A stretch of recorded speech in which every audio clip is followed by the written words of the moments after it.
Okay, great. We can get started. Hello, everyone. I'm Edwin Rutsch, Director of the Center for Building a Culture of Empathy, and I'm here with Michael Morrell. Thanks for joining me for a little Thank, chat about empathy. So I wanted to just introduce you. You're Associate Professor at University of Connecticut.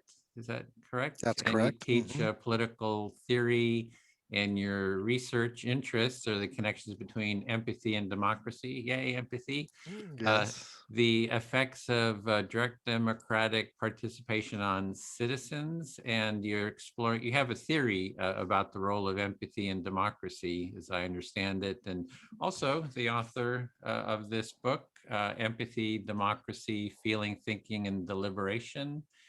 And we had tried connecting about your book, years ago. Somehow it didn't work. And then just recently I was, have a Google alert on the word empathy, Oh, and very your good. recent presentation, Defensive Empathy. It's a 1 hour presentation you did, came up. And so I contacted you again, and to kind of follow up, and really excited to chat with you. Yeah, it's good to be here. It's good to be here. I'm glad you kept the eye out, and I'm sorry we weren't able to do it before, but better late than never, eh? Yeah, so I wanted to talk about your work with empathy, and the role of empathy in democracy, and maybe I'll start with just my point of view. That I'm coming from. I'm coming from the point of view that we need to raise empathy as a primary social value and create what I would call a culture of empathy. And from my understanding, you're advocating for empathy, as a foundational value for democracy, if I get that correctly. Yeah, sure. You have that absolutely correct. That I think there's been some challenges lately. That's why my most recent talk is in defense of empathy. The book has been out, as you say, for many years now. And for a while, it just sat there. And there were others that were doing it, talking about empathy or its related concept of sympathy in democratic societies. Sharon Krause at Brown University, Cheryl Hall at the University of Southern Florida. That we're talking about it. But recently, there's been some people that have pushed back against it. And so that's why I came up with the paper called In Defense of Empathy to try and defend it. And the challenges are there, and there's some interesting challenges that I think we need to address. But the basic argument that I make starts from the principle that in a democratic society, we really have to give everyone in the society, every citizen, equal consideration. And that I see that as a fundamental principle in democratic society. Now, one way we can do that is kind of a, a legal way, kind of de minimis way, that we provide everyone with the same legal protections, the same legal rights, and although never perfect, obviously, that's the way that we treat everybody equally. And if you look at the history of democratic societies, we see a move towards granting those rights, granting those legal protections to more and more citizens, right? So initially, obviously, it tended to be men, it tended to be property owners, it tended to be white people in various societies, or whoever the ruling elite were, various societies throughout history. And slowly but surely, we began to add more and more people, include more and more people. My concern was that kind of de minimis or legal focused inclusion failed to really grasp what we needed to do. I can see people defending that as a position, but my position, it still is my position today, is that the way we can have a democratically legitimate society and ensure that kind of inclusion, we have to have the process of empathy, Mhm. because the process of empathy overcomes a lot of biases that people have, or it can overcome. It doesn't always, but has the most potential to overcome the various biases people have, so that we understand each other, so we understand the concerns and needs we all have. And therefore, when we do make a decision, it doesn't mean in the end that everyone gets their way, obviously. But at least when we make a decision, we have a greater understanding of each other's needs, preferences, opinions about things, and we can go forward understanding that. Because, of course, in a democratic society, what happens is we then use force, right, to make Right. people do things that they don't necessarily agree with. That's kind of a fundamental, idea about democratic society, that the legitimate use of force to, enforce decisions is founded in some sort of democratic institution. Well, if we're going to use that force, we certainly need to be able to do it after we've had this consideration. So that's the general sense. And Mhm. I think that would apply to various sorts of democratic societies, depending on how you define democracy. I'm very much a deliberative Democrat because I do think that deliberation and a process of deliberation is important to that. But I can also see it in if people would prefer a less deliberative society, but still a democratic society, that I could still see it, the importance of this process of empathy to this question of equal consideration. Mm. And what is the deliberative part of it? How does that sort of mean? So the deliberative part of it is a response to kind of what we could think of as a more aggregative form of democracy, where we focus on votes and elections and counting. And you can have various processes where empathy happens before that. And it's usually going to be something like deliberation. But the theory of deliberative democracy arose out of this question of the legitimate use of force and the Hmm. legitimate use of power. And there's various versions of it. But at its fundamental level, it connects democratic legitimacy to a process of deliberation that involves citizens, that involves various institutions and various mechanisms in the public sphere wherein deliberation can occur, where we can discuss, give reasons, explain our positions and what we think about things and how we should address problems the society has. And then, in some ways, various ways, depending on the specifics of the theorist, those we then translate into public policy and laws. Hmm. And so a deliberative system, and that's really a lot of people have accepted the kind of deliberative system theory, which is that there's a system of various points at which we have these discussions and these, ability for citizens to give reasons. Some of them are very localized, some of them are very face to face with small groups of citizens.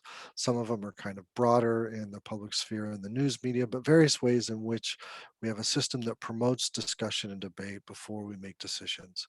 And that sort of deliberation is kind of one of the key ways we judge whether or not the system is meeting its, democratic requirements. Okay, so the citizens come together. The deliberative part is they would dialogue with each other. They have a space to be heard. You're saying that the democracy has been kind of bringing in more people into the process over time. The empathy is the citizens dialoguing with each in an empathic way Right. during the process, and then the policy gets made, and the policy it has the force of it has force behind it, has the rule of law that it can be imposed to, and so that's sort of the process. And you're advocating for more empathy within that deliberation process. And as I recall from your book, you went through the theory of a deliberative democracy, and one of the points you were making there, as I recall, is that empathy hasn't been talked about in that process. It was more like, oh, we're all going to be rational beings, and this rationalization, we're going to rationalize with each other. Decisions will be made from this rational, unfelt, detached sort of a mode, and then, but that really, it's the empathy is really important to that, for people to really hear each other, to know about what their affect is, meaning their felt experience. What are people's felt experience with these policies and so forth. So you had also advocated for sort of a theory that brings in that empathic component. If, Yeah, yeah. absolutely. You've got it right. I mean, in its early stages, uh, different theories of deliberative democracy had a very strong rationalist component, Mm, from political philosophers like John Rawls and Jürgen Habermas, who were some of the early, people who developed these theories. And that was one of the components that many of the critics initially were concerned about. That it tended to focus on this more rationalistic, what people would call rationalistic approach. And the reason makes sense, right? There was the idea behind it was, again, if we're going to, use force in this kind of way, we need to have reasons for doing so that are persuasive to other people. It can't just be, well, that's what I want. It needs to be some sense that we exchange reasons and try to, you know, come to an agreement or try to come to an understanding about that. But people challenge that. And I think, deliberative theory, for the most part, accepted many of those challenges, that there's more going on than just this kind of, logic course approach in some ways. And I think those theorists were open to variations on this, and that there's more going on there. And so the call for things like personal narratives and storytelling and these other kind of components of discussion, of deliberation, that may not fit in reason giving in some sort of very narrow or strict sense, became very important. So I wasn't the only one, but I certainly picked up on some of that and then connected it. I think I was one of the first ones to connect it to empathy in its full blown. Like I said, I have to give credit to Cheryl Hall at least, and Sharon Krause at least, who were very, moving in that direction. They didn't use the term the same way I did, but they were very influential in my work. And we were all writing around the same time. They were a little bit ahead of me. But yeah, and a lot of that was driven by the one place where I think I had, a bigger connection, is to political psychology and to some of the research in psychology on the relationship between reason and affect or emotion. And so it wasn't just that I wasn't just arguing and we need this other thing. What I was arguing is there's an interplay mm, between how we think and how we feel. That's why the title of the book is Thinking, Feeling, Deliberation, or Feeling, Thinking, and Deliberation. And that psychological studies show that there is this interplay between our affective responses and our reasoning responses. And rarely is anything just one or the other. I mean, certainly some can become more dominant in certain situations, but over time, especially, there's this interplay between them. And so when we think about giving reasons, part of that involves our affective lives. And so, yes, so I think empathy was the thing that brings that together, in many ways. Now, So the, empathy, as you know, is a very complex concept. It mhm. has an interesting intellectual history that makes figuring out that connection really important, and it can be confusing at times because people use the term empathy in various ways. But I thought that it provided the best conceptual kind of framework to see the interplay between our thinking and our feeling. Yeah, it's a mess. It's an academic mess. The definitions of empathy, if you see the work of Dan Batson, who you'd reference, and he lays out 8 ways of how that empathy is used, uh, and there's other even more. He thought so. It gets to Yeah, be a bit confusing, and and I interviewed him a couple times, and he basically says you just have to. Uh, define the word way you're using it and kind of right. stick with it, and so maybe we could start with that definition of how we're using it. And I could say that the way I'm using it is built on the work of Carl Rogers, who did Hmm. empathy work within the therapeutic world, and his is the sense, and I think it kind of fits in with the original feeling into, right? It's like you're being present with someone, you're sensing into their felt experience, their moment to moment changing felt experience. So Are they feeling anxious? Are they feeling happy? Are they feeling this? And from moment to moment, that changes, and having a sense of sensitivity to what's happening with them. And he uses the metaphor of following someone on their journey, on their inner journey. So I stay with you, I'm present with you, and I sort of follow you, along your journey. And yeah, so that's one of the pieces. That's sort of the starting point that I start at with empathy. I mean, how about you? Were you sort of Yeah. coming in on that? Well, this is the big debate. I think Professor Batson's right, and a lot of his work, yeah, has influenced my work. That you need to be clear up front, and the difficulty we run into, and in the academic world, this is something that we talk about a lot. Is you can certainly do what he suggests, and I think he's right that you have to be very clear what you're talking about. But when people talk about it, they tend to then call everything empathy that everyone else is calling empathy without making those distinctions. And what I do is I follow a man by the name of Mark Davis, who came up with this multidimensional model.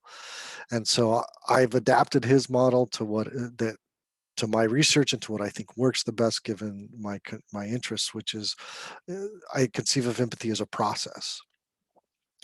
And so I call it the process model of empathy. And it involves various components of, the process of empathy and its outcomes. And so Batson's work, a lot of Batson's work really focuses on these kind of interpersonal affective outcomes. That's how he measures empathy, how you feel towards somebody else. So he's really measuring in many ways the outcome of the process. And it's this process of making you feel closer to someone.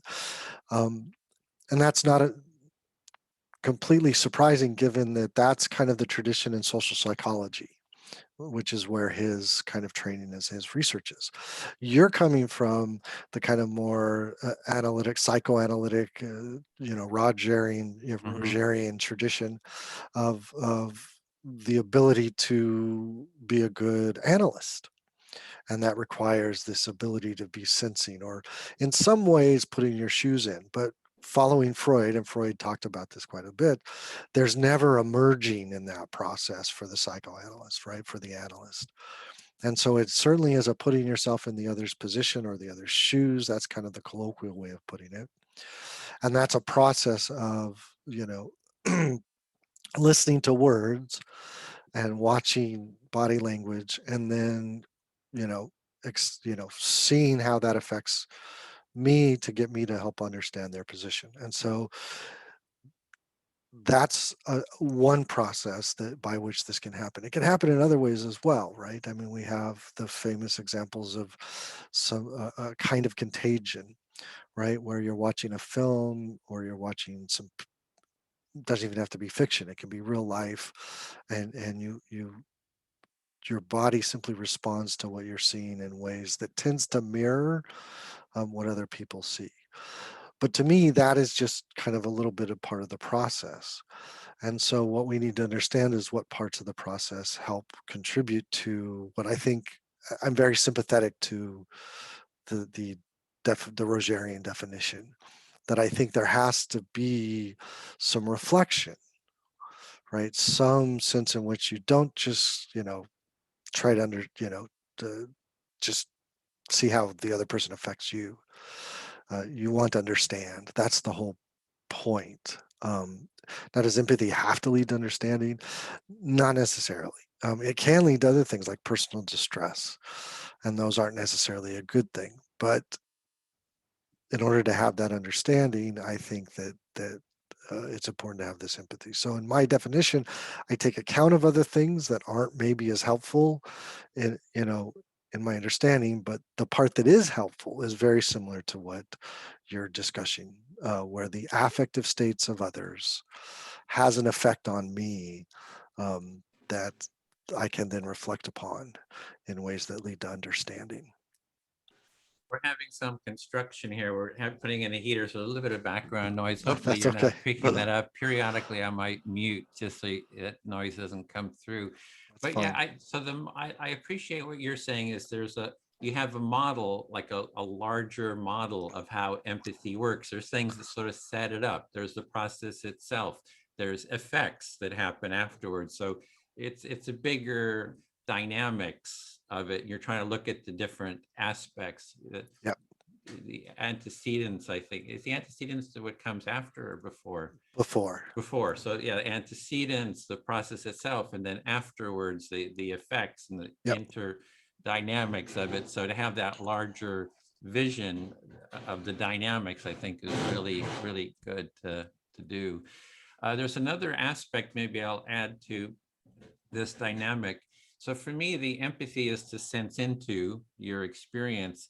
There's another aspect is the what I would call imaginative empathy, and sometimes they're calling this cognitive empathy or perspective taking, but it's sort of a role taking that Right. I can actually, as an actor, step into the role of being you or anyone or anything, and like Meryl Streep, I can become Julia Child or Margaret Thatcher, and you step into the role and you just see what comes up for you in that moment, and it adds that layer of perspective taking but role taking, which I think is another layer on top of that basic the Rogerian empathizing with you, feeling into your experience. It's adding that imagination role taking aspect to it. So I wonder how that sort of resonates. No, I think that's true, and that's a really important part of the way I conceptualize empathy, because it's very important to understanding, because the role of the analyst and the patient obviously is going to be much different than the role of the citizens among each other. So, um, like I said, while I lean towards the kind of Rogerian kind of approach, um, perspective taking, like you say, role taking, is really, really important. And that can happen through face to face deliberation, that can happen through our exposure to media, to fiction, and other sorts of things that I think are really important. Having said that, this is one of the areas where the critics of empathy have started to push back and shown some concerns. And their concern is about the possibility of projection. And this is a concern I think those who defend empathy need to take seriously. That is, when we engage in this imaginative process of role taking, perspective taking, putting ourselves in the shoes of others, the concern that people have is that when we do that, we might be more projecting our own concerns and selves and our own issues and perspectives onto things, rather than really seeing it from the perspective of the other. um, and that's a legitimate concern, I think, and it's a concern we have to be careful about. Now, I think that conceptualizing democracy's deliberation makes the best solution to that available. That is, projection will tend to happen. So one thing I think that the critics of empathy kind of don't always grasp completely is that empathy is going to happen. The choice is not between empathy or no empathy. It's a process that happens all the time. It's natural to us. Some of us do it more often, and some of us are more prone to it than others, but there's some of it going on all the time. So the question is not, are we going to have empathy or not empathy? The question is, are we going to have a wider empathy or a more narrow empathy? And the narrow empathy is a threat. It's a problem. And so when we try to widen it, yes, we might get some projection, right? That might be where some errors where, oh, I can understand what so-and-so is, I can understand that. And they're saying, no, you don't understand. But the best chance of catching that, of mitigating that problem, is if we have an open deliberative society. It's much more likely to occur in a society in which we say, don't have this ability to kind of express ourselves and to interact with fellow citizens in various sorts of ways. So projection is an issue, and it is a Mhm. concern, and I think we should take it seriously and think about ways to mitigate it, other than just saying don't empathize or try Right. not to Uh, try not to do it. Right? mhm. Just listen, and there's some truth to that, right? But the just listen kind of argument, um, don't try to project, just listen, right? Hmm. Only You gets could us so still be far. projecting in your head, like silently projecting. Yeah, So, it's really hard not mhm, to as we mhm, listen to right. people. And it could be something, there can be moments of just listen. So if you look at some of the ways that people structure, for example, there we have these what we call mini publics, where they bring together a group of citizens. Sometimes they're called citizens juries. There's the deliberative opinion poll. There's various organizations that bring together um, groups of citizens to discuss various issues. And there are ways in the process, the structure of that process, that do help in the make sure we're listening kind of stage. So one of them is at the very beginning of a lot of these processes, there are open expressions or discussions that the point is not to kind of debate. The point is not to try to criticize other opinions. It really is to try to listen. And so you can do that early on in ways that might help catch these kinds of problems of projection. But if you're just listening, you still have to respond after listening. There still has Mhm. to be a moment at which we say, okay, now we've listened to one another. What do we do? How do I pay attention to that? And so I think you're right. It's something that I think we need to be careful of, but it's something that I don't think undermines the argument for deliberation and empathy and in our democracy.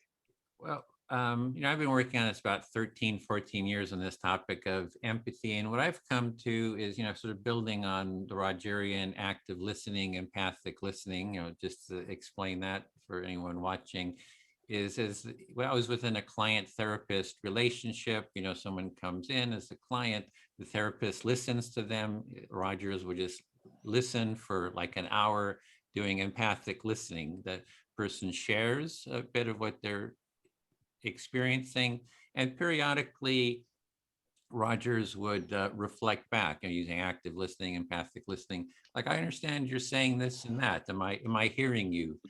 And what his is, he's going on this journey with the person and he's checking, am I hearing you to your satisfaction? Have you been heard, understood?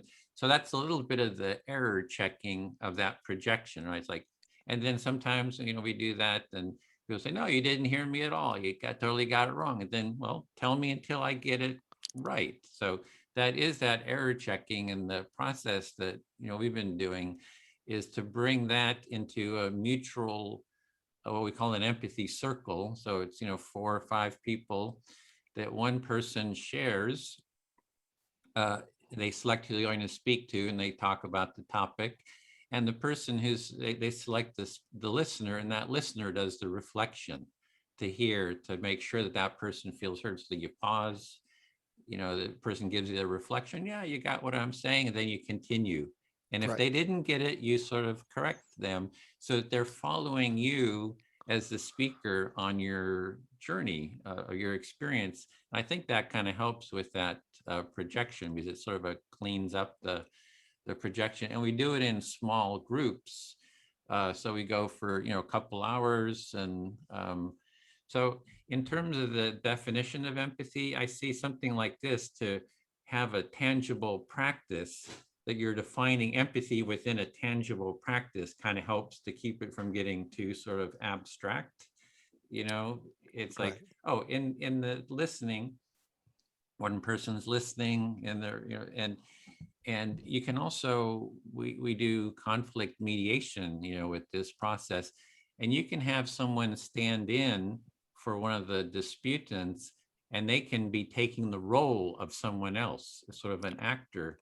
Hmm. And it's amazing how people, like, if you have a family conflict and then, the father doesn't want to take part, you have a stand-in for the father. They hear kind of the basics of what the father is like, personality, and then they act the role of the father. So that would be that sort of imaginative empathy. And Right. it's pretty, so you have both those aspects of just being present, listening, as well as the role taking happening in that circle. So yeah, so anyway, Yeah, that's I don't, interesting. yeah, so have you seen the empathy circle, or any thoughts about that process? I Not much. A little bit.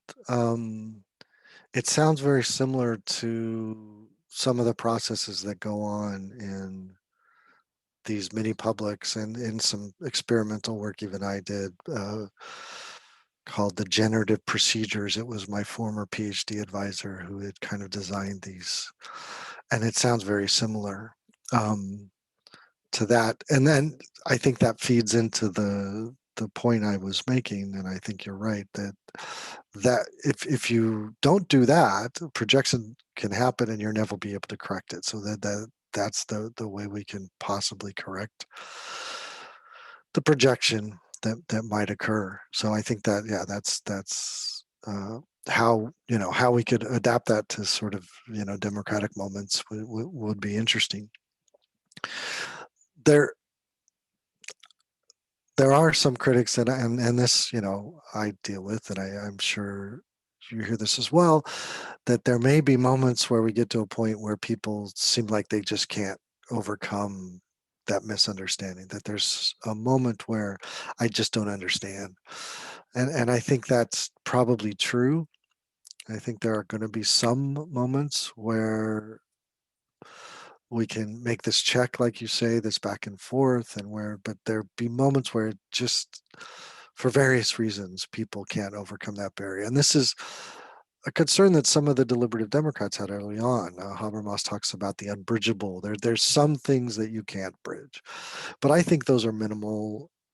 I don't think those are unimportant, but I don't think those are so common that we should reject empathy as you're talking. That's interesting about the role taking. I'm glad you talked about that, because there is another concern that's just come out, and I presented this at the talk you referenced. I haven't seen the published work yet, but I was a reviewer on an article, and of course in academia we do blind review. So they send us articles and we review it, but we don't know who the authors are. And I just recently reviewed an article right before I gave this talk that raised a concern about, especially for marginalized groups, for groups that have been, oppressed or discriminated against, that the process of empathy obviously requires at least some of them to be present and to engage in this process to help out. And there's some concerns that that places a burden on them. So, and I'm would be love to hear what you, Mm, right, you're mhm, in if you're in an empathy circle, that's great if everyone wants to be there and everyone feels comfortable with it. um, but in certain cases where power is disproportionate, it might be very uncomfortable for those who don't have the power, or for those, and it sounds to me like in those cases sometimes what you'll do is you'll have someone else try to represent that mhm. individual. Yeah, And that's an interesting, I don't think I've seen that in the literature that I read. That's an interesting kind of possible way to address that sort of a situation. And that's true in the legal system, right? We have lawyers, we have advocates, people that right. advocate for other people, that stand in for them, you know, when it comes to the legal system. Now, the person themselves, they have to be present. They obviously have to agree to the suit. They obviously oftentimes have to testify. So there has to be some commitment there, but they have this advocate, this person that represents them in ways that hopefully the system responds to. So I'm glad you brought that up. I mean, that might be another way to kind of deal with this concern. And I think it's a legitimate concern of, you know, people who are lower in the power spectrum.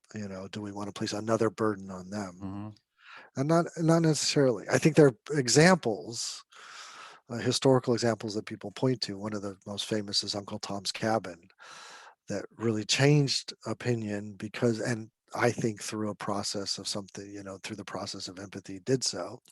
But of course, that was written not too far from here, where I live in Connecticut, by Harriet Beecher Stowe, who was obviously not an enslaved person. So the possibilities of a representative or someone playing the role of someone, or having people engage, uh, getting people to engage in the process of empathy without placing that burden on the person and themselves is that's an interesting point. Yeah, so we could great to kind of go through these topics sort of one by one. So about, so just a sort of a background, so I do these empathy circles, and I found the empathy circle is the most effective sort of first step gateway practice. It gives you the most sort of benefits, tangible benefits in terms of getting people to listen to each other, hear each other, kind of work through conflicts if there are conflicts, and sort of maybe even collaborate,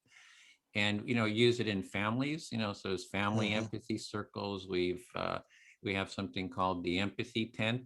I'm here in Berkeley near the campus, not too near Berkeley. And the political right would come to Berkeley, for free speech. The Right. political left, Antifa, comes out, we hate you, we all hate each other. And we take this empathy tent and we set it right there between them, and we say we're here to listen to both sides, and we're Uh-huh. here to kind of mediate, between the sides if you want to talk to each other. We've been to, there's a documentary called Trump Phobia, What Both Sides Fear. And the empathy tent was sort of featured in that. Went to Los Angeles. There was an impeach Trump rally, Right. and there was a counter demonstration. We had parties from each side come into the circle and, to do a side by side mediation. 6 pairs, Democrats, Republican, pro-Trump, anti-Trump. And they all, with doing the empathy circle, they all, at the end, we did 6 pairs, and they all gave hugs to each other at the end. That's great. So, So what's that I got to write this down. Was it Trump Trump phobia, phobia? I got to look what that up. both sides fear, and it's on Prime or Google, Uh-huh. Play or whatever. And so I'd love to hear any comments about that.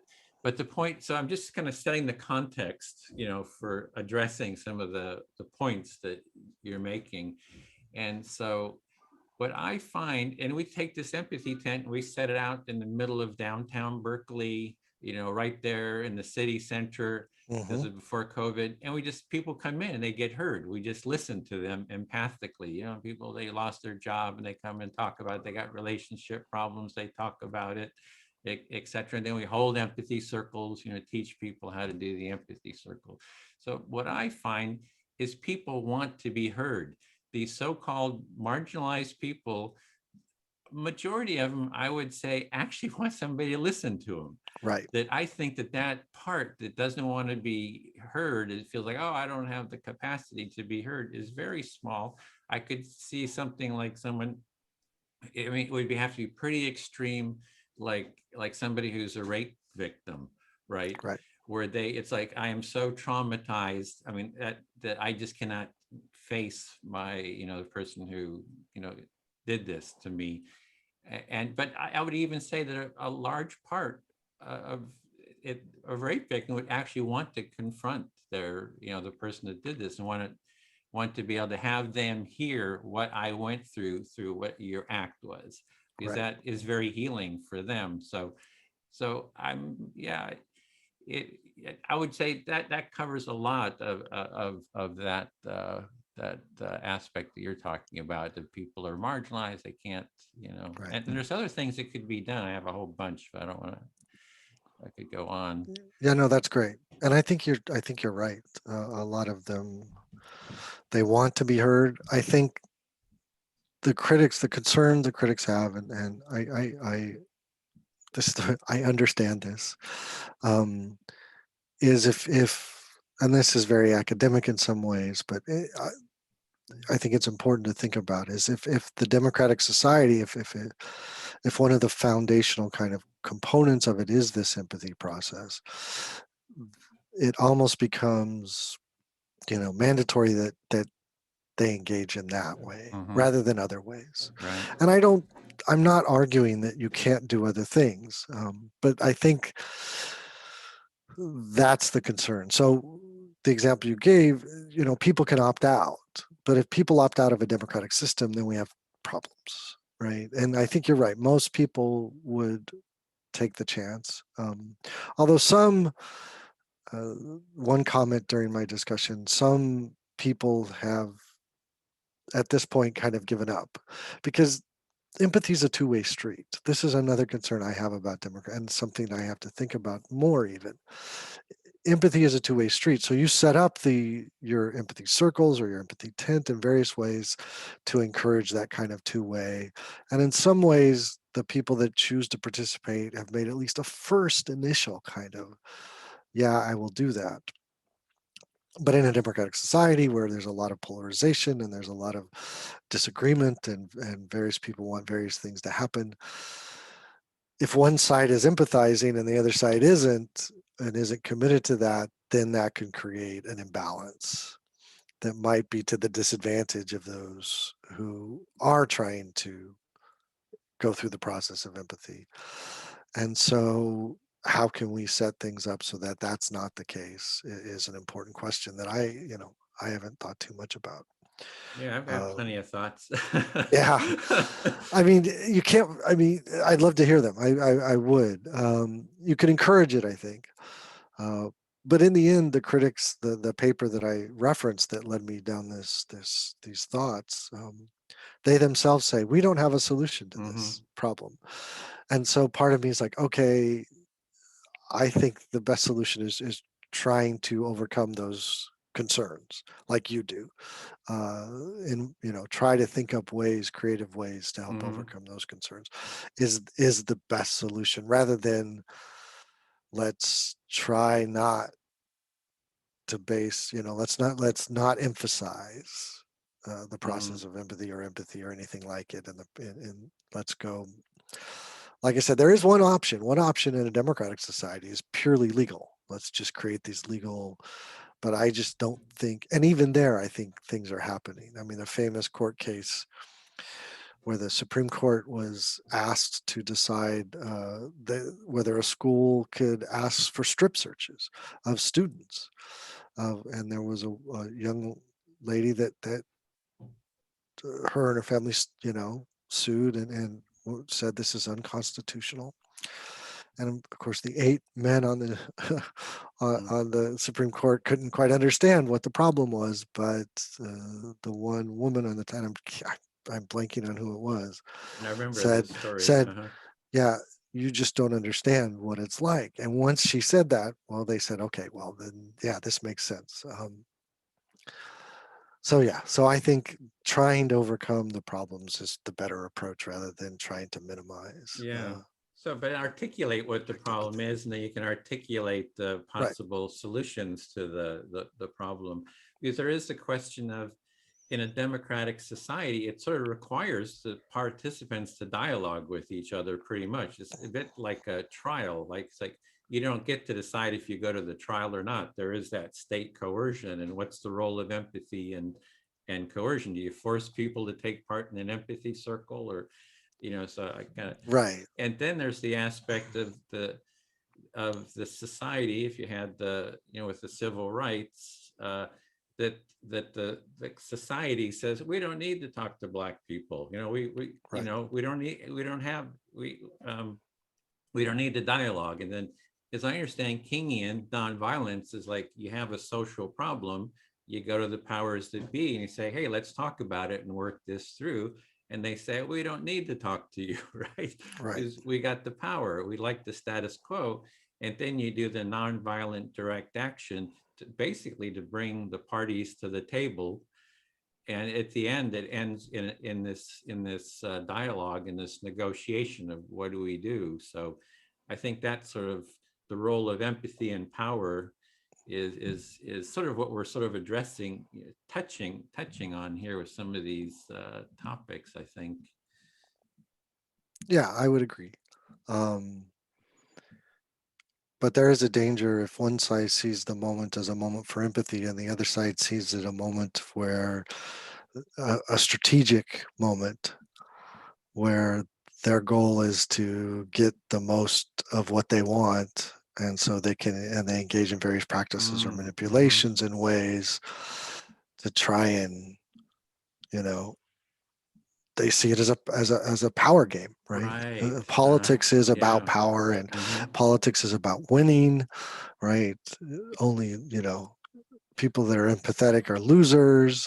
There's Right. various strains of society. And so Hmm. if they go into the process, I mean, because you could imagine if you had an empathy circle that we want to solve this problem in a family, if one of the members of the family went in, I'm going to do everything I can to get what I want, you know, and I'll kind of listen, I'll pretend to play the game, but I'm really not, and the other person is genuinely committed to empathy, that can create some imbalances.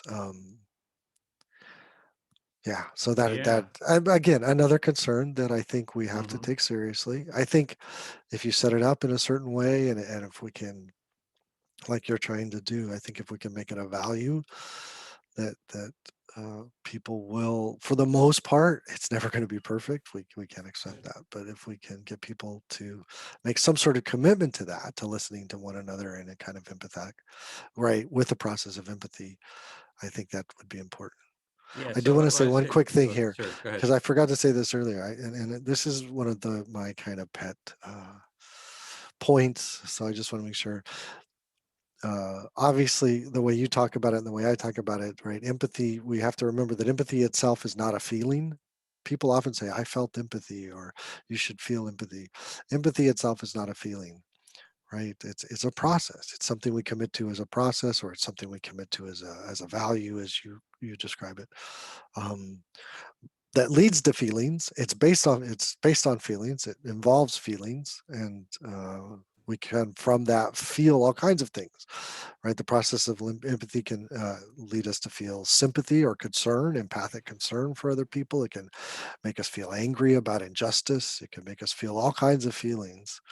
Um, but there is no feeling. Empathy is not a feeling itself. So Yeah. It, Rogers talked about the empathic way of being. right, So I do think that there's like, if you're in an empathic relationship, there's a quality of feeling that does happen out of that.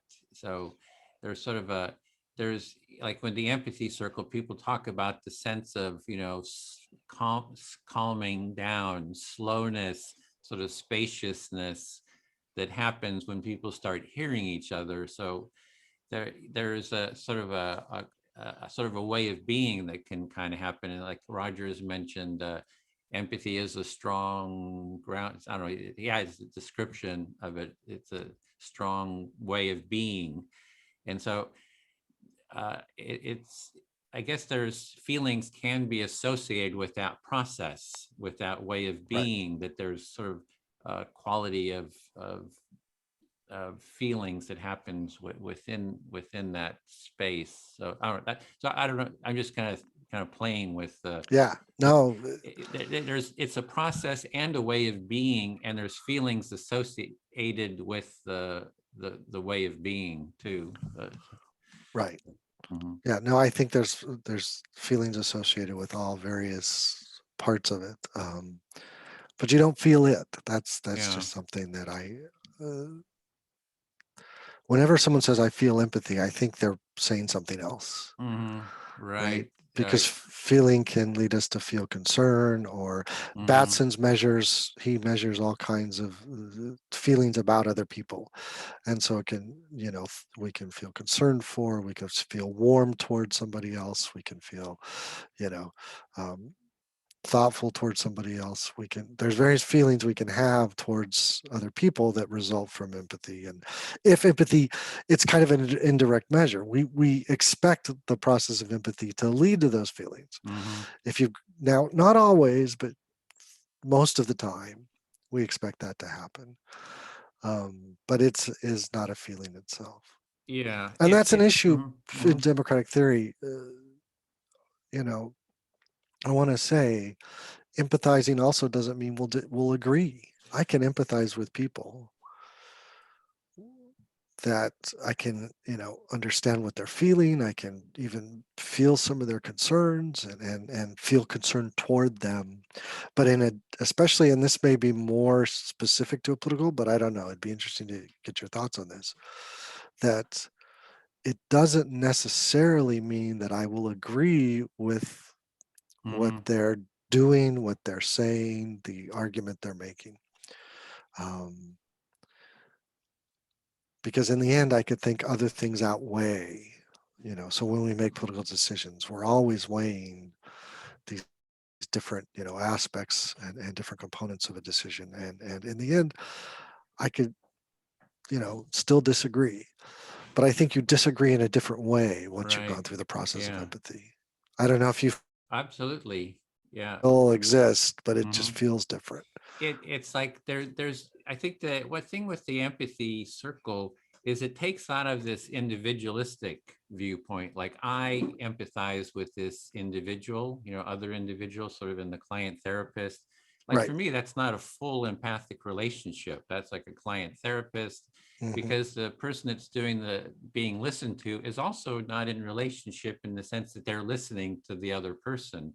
So with the empathy circle, we're putting it into a relational Right. cultural thing. So we have a little mini culture of empathy in Hmm. the empathy circle because everybody gets heard, Right. right? It's a reciprocal relationship, which It's a is not the reciprocal. case in an analysis with an analyst. Absolutely, yeah. And I think Yeah. that's been missing in the whole therapeutic. I think that's a real drawback of the whole therapeutic model is that it's not a it's not teaching people how to be more empathic in their life per se. It's great for narcissists who want to be heard, you know, but I mean, you kind of pick it up a little bit, you know, I mean, but it's not a deep sort of a learning there. So I guess I just want to kind of set that as a, sort of the context. And see, what was the point I was going to add the point. I got a little distracted because I had I the got notes. I cut you off. I'm sorry, I don't No, you didn't remember. cut me off. Somebody came in. So I kind of Okay. see, what was the point you were making that Well, you were, before I made the point, I was talking about empathy not being a feeling, oh, the not being a feeling, right? and then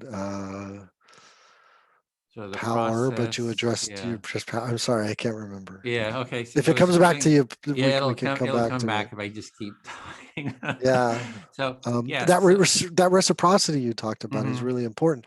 And that's one of the ways in which it really gels with deliberation or theories of deliberative democracy, because the reciprocity you get in a legal democracy is just, you know, everyone has these legal rights, but in a deliberative democracy, some of the key ideas from the very beginning were ideas like reciprocity, mutual respect, you know, uh, and so it was very relational in a way that you're talking about, that the empathy that's much different than, right, the analysis. The closest thing to kind of the analyst position are there are some theories of citizen consultation, and you find these especially in public policy that relate to what, you know, what we talk about, so that policymakers and public policy officials should consult the public. We should have these moments, these town halls, or but those tend to be more that kind of mhm, analyst, you right, know, right, patient absolutely. relationship, Mhm, versus the other kinds of situations where it's much more relational among citizens, and even some interactions between citizens and officials are much more like this, and you get mini publics. Um, there's a great direct participation in Brazil, the public the participatory budgeting process in Porto Alegre, Brazil, and it's not perfect, but it is this process where citizens can come and participate with each other and talk to each other, and it is much more relational. So I like that, you know, the circle, that idea of the circle. It's much more yeah, relational. it's a Is minimal viable process right. for relational is what I see. And I think I know what the point was, is you were saying that, you know, people could be in the empathy circle, they have different points of view, and they may not end up agreeing with each Agreeing. other. That was Yep. the point I was trying to get at. But what happens is that, and I've done this with mediation, like, you know, with the conservatives coming historically, and I get two parties together and they're talking about gun control, and they don't agree about the gun control at the end, but they value the mutual listening and the mutual connecting. Right. So they've connected, maybe not on the top, the issue, but they've sort of connected on the process of it. So they've come Right. together on the process. And that's what I think we need is, we don't have to agree with each other, but we have to kind of come together on the value of the empathic process. Right. And then then we've got the tools for. And then what I also see happens in the mediation is that, that people are coming from different points of view.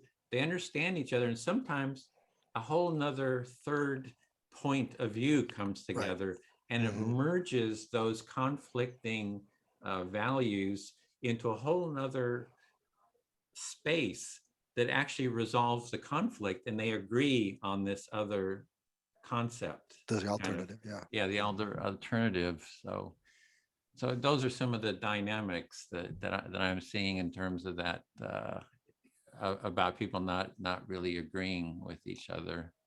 Yeah. Yeah. Um, we always have to be careful that in that process that some people don't feel like they can't be who they are, they can't say what they, that by committed to the process. But yeah, the process is that's the fundamental argument I think in some ways that I'm making, and I want to be careful about the word process because there's a whole academic procedural democracy, and the process won't always lead to a just outcome in a democracy. I want to acknowledge that up front, but I think it's more likely to. If we have to make these democratic decisions, we have to have this process of deliberation that is, infused, as I say, with empathy beforehand. Otherwise, we're just asserting our power, right? So it gets back to that idea of if we're going to use the power, let's try to give equal consideration. And it seems like the process of empathy, whether, and I think this is true, whether in interpersonal relationships, work relationships, I think this, as you've taken it and as other people talk about it, I think it is applicable, at least on my view, to many areas of life. But we have to be careful about it. That we have to be, we have to understand the limitations, and we have to understand the possible concerns, and do our best to address those. So, Well, mm, my congressman here, where I am in Contra Costa County, has agreed to do an empathy circle. He's a Democrat, and he's yeah, willing to do it with a Republican. So I'm looking for a Republican.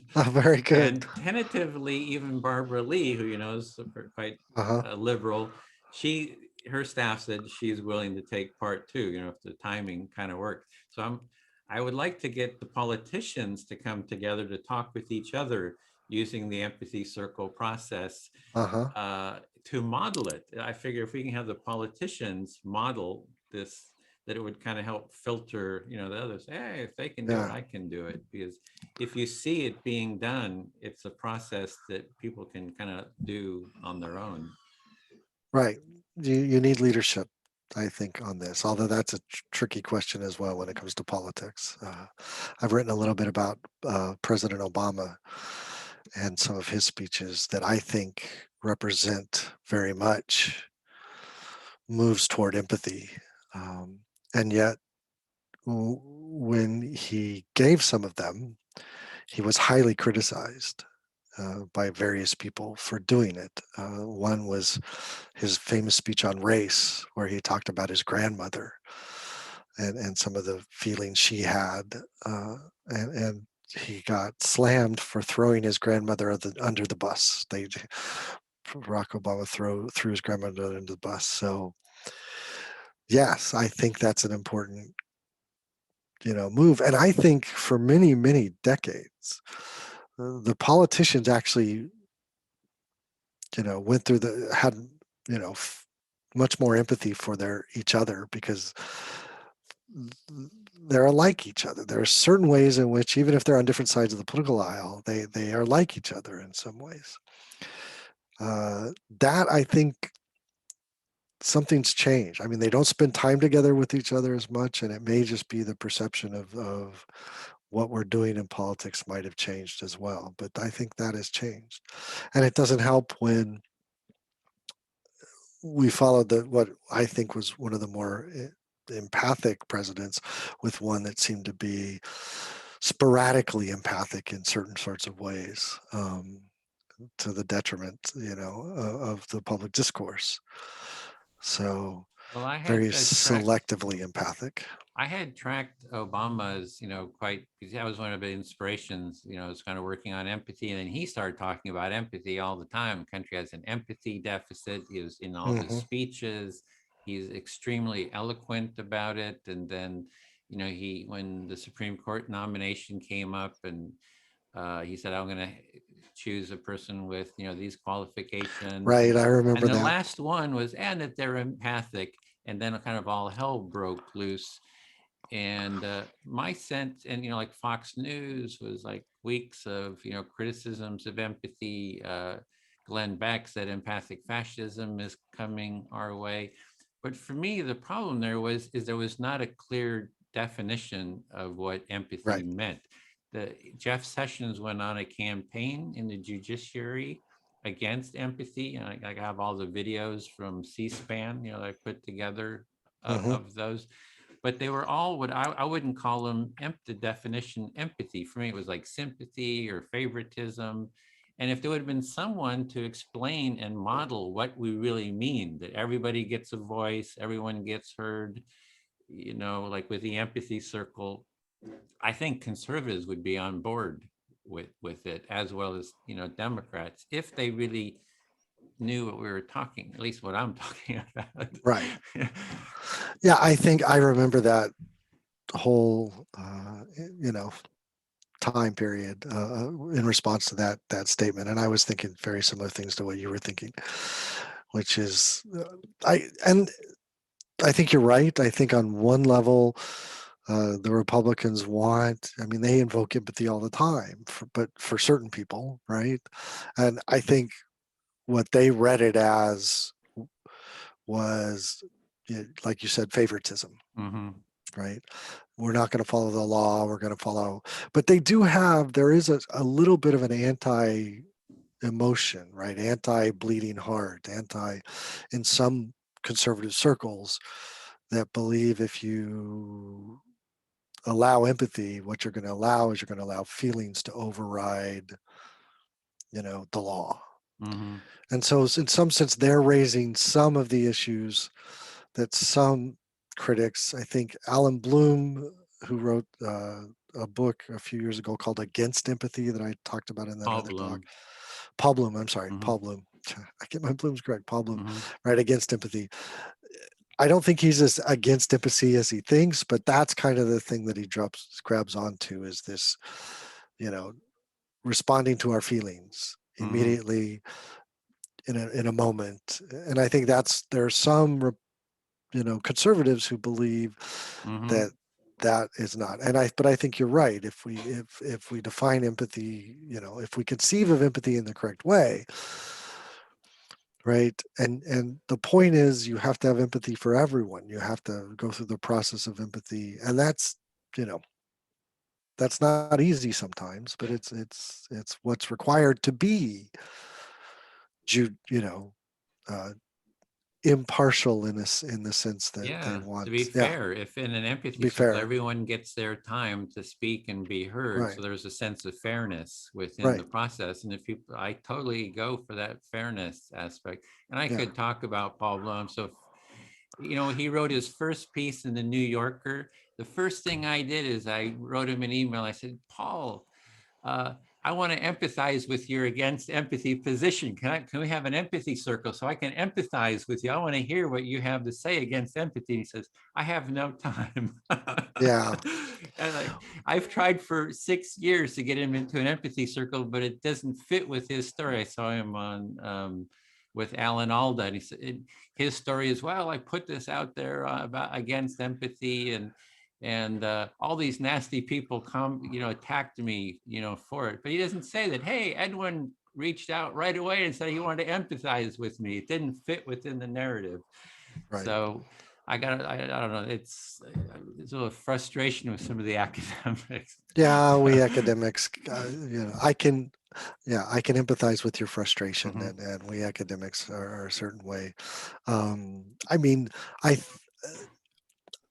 he's Paul's down at Yale. We actually had him give us a talk right before the book came out, and of course I went to I was thinking, wow, okay, this is be interesting. And when I see the talk, as I said, I don't think he's as against empathy as as the title of the book might imply. Hmm. He's against a certain sort of thing from happening. And most people that I know of don't defend that role or limited notion of empathy. And in fact, in his book, he says, could I be against cognitive empathy? He describes a certain kind of what we've talked about in terms of role taking, perspective taking. Hmm. And he says, of course I can't. Well, then, okay, so you're not against empathy to the degree you want. And Yeah. I understand. Empathizing with him, I understand. If you write a book and you're going to make this kind of claim, titling it Against Empathy is a surefire way to get, Absolutely. Get the kinds attention. of attention that, academics, Need. yeah, want and Yeah. need for various reasons. So, And yes, if you put it into the, oh, go ahead, sorry, go ahead. I empathize with Hmm. you, and of course he's well known, so I'm sure he was getting a lot of requests for various sorts of things. So Yeah, so you have some understanding for his situation. I do. So yeah, I would say with in terms of putting it into the context of the empathy circle, in the empathy circle, one person speaks, they say maybe, hey, I feel really a lot of pain and upset. And then they're speaking to the person. And what he's defining as empathy is that the person that's doing the listening would get all upset and in pain. They would take on the felt experience of the person who's sharing. I mean, that's what he's calling empathy.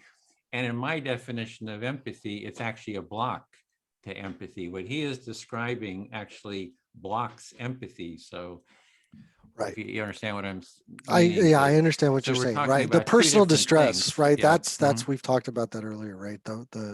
That's one of the reactions that, Davis especially was the one that kind of linked up there. And some people have questioned whether that should be part of the model. And I understand that, that might be something completely different. But yes, that personal distress reaction, that overwhelm, right?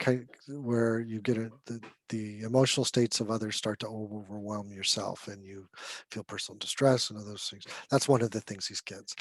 The other thing he's kind of against is a kind of immediate effect of emotional reaction or emotional mirroring oftentimes to other people that we then use as the basis for moral action. So the one he talks about a lot, and Professor Batson has some interesting experiments on this that kind of support, and Bloom draws on these, which is the one example he uses a lot, I think, as I can best recall, is we see, some starving child on television and we give money, right? So that immediate kind of, we feel the usually pain of someone else or struggle of someone else, and we say, oh, we have to solve that, and we just uh, act morally, right? We engage in an action. So he's concerned about that, this kind of what he calls spotlighted, focused, emotional response to others. Usually we can do this mostly with people that are like us. If they're too different from us, it's hard. We won't have necessarily that immediate emotional response, and then we act on it. But most people that I know that defend empathy defend it like you do or defend it like I do. That yes, that's part of it, right? We should be responding to the emotions of others, and it might be a mirroring where they're sad, I feel sad, or they're in pain, I feel pain. But that's not the end of the process in any way whatsoever. And if it's too extreme, yes, it can block off these other parts of the process that are really important. So in the end, he talks about, what does he defend? Oh, he calls it rational compassion, right? Which to me sounds like empathy, right? We listen to we pay attention, we think about, others and how they make us feel. In your empathy circles, there's a lot of feeling going on, but there's Hmm. also a lot of thinking going on, right? Hmm. I mean, people are not only listening to others, seeing how they feel, that causes you to think, that informs your reactions, your actions, your decisions. So. Well, sometimes that rational compassion wasn't very well defined either, from as I recall. And he had only one study that he based that on, the work of Tanya Singer. It's this one study the compassion Hmm. community kind of references. Right. And I had interviewed her as well, and she said, people misunderstand me, and she's saying we need an empathy circle to bring the compassion community empathy circle to kind of work out these Right. differences. So Yeah. so there's kind of that Well, issue. I think he was influenced very much by Adam Smith, who this is the problem with the word empathy again, right? Hmm. Empathy doesn't exist until the early 1900s. But before that, in the kind of Scottish Enlightenment tradition, they use the word sympathy, but it means very similar to what we mean by empathy. And in the moral ethical realm, the theory of the moral sentiments, Adam Smith has this theory about how we make moral judgments. And it really is a way in which we go through the process of empathy, you know, and that informs our decision making. And so it's very similar. That rational compassion is very similar in the end, yes, to the process of empathy. So, Well, the difference, there's a issue there of sympathy and the empathy, that sympathy is often in the sense that, if I'm listening to you in an empathy circle, if we just use that as a model, you're sharing some distress. You've had, perhaps someone in your family has died, and then I start feeling sorry for you. It's like, oh, I feel so sorry for what's happening to right, you. It's like I want to solve the problem, but a lot of that is it's you as the listener feeling sorry. It's kind of about yourself. right, So you're actually solving the problem of trying to end your own pain of feeling sorry instead of actually addressing right, the other person. So I think that's one of the problems with the sympathy, and having a differentiation there between sympathy and sometimes compassion gets mixed in with that. Is that you're talking sympathy, you're talking compassion. That's the whole definition sort of right, a mess. But if you're actually in an empathy circle, you can experience it. Like the person is no longer there, being present with you. They're off in their own world, feeling sorry for right, you. And a lot of people don't like that, and some people do. But right. so that's the issue of having a good typology of what we're talking about. I think that's what you're trying to do with your model, create sort of a I try, typology. Yeah, you're trying. We're all, yeah. but it is complex. You're right. I mean, I like Davis's. I like the idea of empathic concern. That to me is better than sympathy as a word to capture it, because you're right. It's actually that feeling sorry. There's a power dynamic there. Although, if you think of it as simpatico, I remember way back one of my PhD advisors asking you, how is it different than simpatico? Simpatico means we're in sync. So Mm-hmm. sometimes sympathy can have not feeling sorry, but I'm in sync with your feeling. But it does yeah, have some issues. So empathic concern to me has always been a kind of a better term, but I actually like just concern to separate the empathy and the the empathy from concern, me, because it yeah, it's like, if you're going to use empathic concern, why don't you use joy, empathic creativity? You know what I mean? It's like all the reactions that you yeah, have to being empathic with someone should right. then all be called empathic this, Empathic empathic that, anger, yeah. empathic. Yeah. So it's kind of inconsistent with Ah, so yes, yeah. the choice of words. So when Hmm. Davis was creating, I mean, I'm sure he had to come up with a word uh, for because he has these four different components of it, and one of them is empathic concern. And I bet looking back, if we could talk to him, he might choose something different. So Hmm. that's true. Yeah. So this has been great. Listen, I'm going to have to run Okay. I could if keep you that's for okay. hours here. So, Yeah, no, I could understand. so yeah, it's great talking to you. It Yeah. is great to talk to you as Hmm. well. I'm glad we were able to finally connect, and your work sounds really interesting, and I will certainly look through it. And you know, I'd love to hear about more of it as it goes along. If you get those Oh. representatives together, that would Hmm. be, I'd be very interested to hear how that goes. Oh, the other thing I was thinking is, I don't know if you're interested in, like, with Mary Schroeder, so, but had some Mary criticism. Scudder. Scudder. Yeah. Maybe we could do an empathy circle with her to talk, like to actually use the empathic process to get some of the critics together and have a dialogue. Well, I Know actually know her. Mary Scudder. We've had many a dialogue. Mhm. Um, uh, and her concerns, I think, we've talked about some of them today. So she's her concerns, she's not as strong a critic in some ways of empathy, and in certain ways she's just very concerned about it within the particular context that we talked about. So she's not against empathy, I think, in Mhm. certain ways.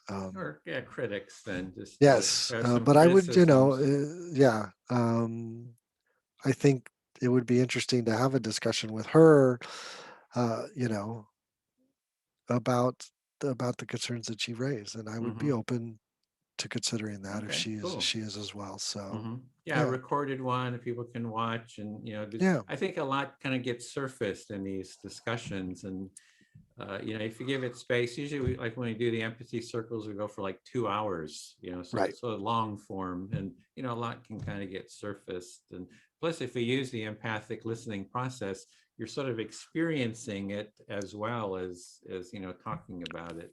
I think that kind of adds something. But this yeah. has been a lot of fun. It's great to Well, no, talk it's with been great someone for who's me. very insightful about these nuances, because not everybody is so tuned in to these Yeah, nuances, and it's fun to kind of explore them together. yeah, it's been great. Okay, All right. thanks, Michael. Yep. Take care. Yeah.